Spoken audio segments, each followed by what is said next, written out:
the top 10 Terastal Festival EX cards. Now, again, I just want to say this is my personal favorites from the set. This is not what I think people should be going out and buying for investment or flipping or anything like that. These are just my personal favorite cards from the set. I'm going to go through each one of them. I'm going to tell you why, and you guys can tell me how much I am wrong. My number 10 favorite card from the set. It's not necessarily this Totodile, although this Totodile is very cute. It is just the reverse hollows. I have seen now the textured reverse hollows of the Pokeball and Master Ball. I've seen them and they look sick. I love that they added texture to the Pokeball. I love that the Pokeball and the Master Ball are kind of front and center. It's not just a pattern like we saw in 151, although I really like the pattern in 151. I really like the shattered glass reverse hollow. What else do they call them? The ice, the cracked ice hollow pattern is probably my second favorite hollow pattern apart from the galaxy, because you can get swirls. So if it wasn't for the swirls, the cracked ice would probably be my favorite hollow pattern. I love when they've used them in promos in the past, and I think the cracked ice hollow pattern plus the etched ball on the card, they look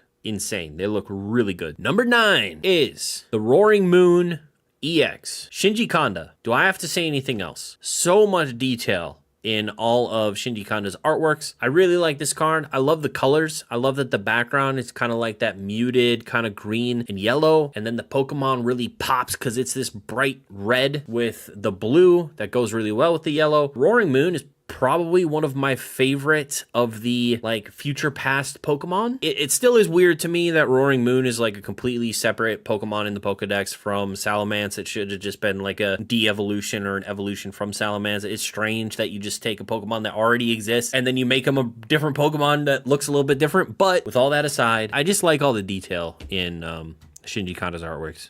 Fantastic. Number 8, Palafin. You know what's so cool about this card is it is illustrated by the illustrator for Fist of the North Star manga, which I think that's pretty awesome because this kind of, you know, the JoJo, is it from JoJo where it's like, oh God, I don't want to do it, but it's like all the fists. It's all the punches. It really reminds me of that. And I really like it. I like all the detail and everything. I like all these fast punches coming through. It's cool. I like that we have like these classic manga artists coming into Pokemon and creating artworks like this. It's sick. I don't necessarily like Palafin. Palafin's kind of cool from the newest games and stuff. Definitely makes him look a lot more cool in this artwork. It's colorful too, which is strange. It's got like all these phantom fists around him, and you got the main 2 fists that have the fire around it, but then you got the phantom fists that are all different colors.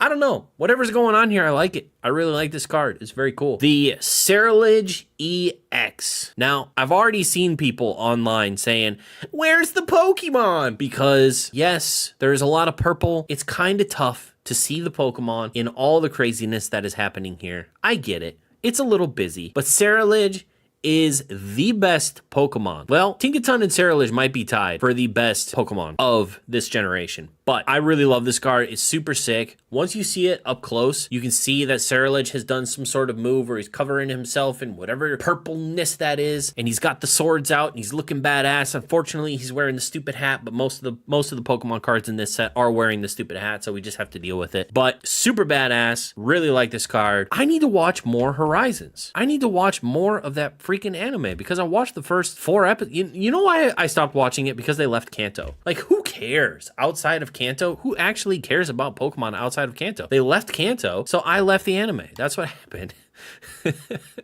No, it was really solid. The first like 3 or 4 episodes when they're in Kanto and they're introducing everybody and Ceruledge is kind of the bad Pokemon. That was really good. I really enjoyed it. So I need to watch more of it because I liked what I saw. Number 6, Iron Valiant. So why did I choose this Iron Valiant EX? First of all, I'm a big symmetry person. So I really like when artworks are seemingly symmetrical.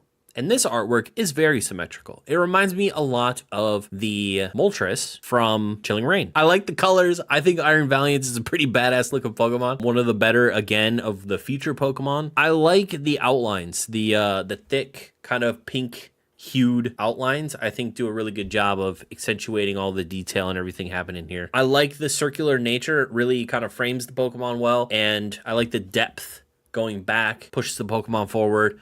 Very solid looking card. Looks like he's throwing those blades with his mind. He kind of is because both his arms are up. He's not grabbed the blade. So obviously something is going on. He is throwing it. Really, really cool. I like this one a lot. Very sick looking card. Number 5, the Flareon. I really like most of the evolutions in the set, and I think the Flareon is really solid. So the thing that I like about the Flareon is, it's gonna sound simple and stupid, but I'm a big Lord of the Rings fan, and there is the One Ring is in this card, and I gotta give props where props is due. Whoever created this, definitely a big Lord of the Rings fan as well. I love all the fire and everything going around. One thing that I will say though, is that I feel like if you put all of the evolutions together, it would almost look like a stained glass window with like different panes. I feel like that's kind of how they illustrated them, almost to look like stained glass. A lot of the patterns and stuff in the backgrounds. I just like it. It's good. I'm excited to see what the texture looks like. I like the fire. I like the One Ring that rules them all. Next up, number 4, Jolteon. I like the Jolteon a lot. One thing that I feel like separates Jolteon a little bit from a lot of the other evolution cards is the perspective of the artwork. So obviously Jolteon, super fast, lightning Pokemon, and he is jumping / running very fast. You got all the lightning bolts and everything. You can tell that because you have the perspective. So the perspective of the card goes back. I like that it's not just a static Pokemon in the artwork. Now, Flareon, kind of static, not really doing much, just kind of standing there. Jolteon, doing something, which I can appreciate. I really like that. And a lot of the background accentuates the action that the Pokemon is doing, and I appreciate that as well. Number 3. I bet you thought that this was gonna be number 1, didn't you? I bet you guys are like, this list is gonna be so lame. Umbreon's gonna be number 1. Number 3. I like the Umbreon. I like what's happening here. I like all of the detail. I don't know where this artist came from. It's very reminiscent of like Akanda or Komiya. I do like kind of the stained glass look that Umbreon has in the artwork. I love, again, the symmetry of the background. Looks great. It really accentuates the Pokemon, the head, the crown, everything works really well. And I like that the art styles of the Pokemon and the crown are very different from the art style of the background. The art style of the background is very like, it's like surreal art, where then the Pokemon is very like, it's a Pokemon.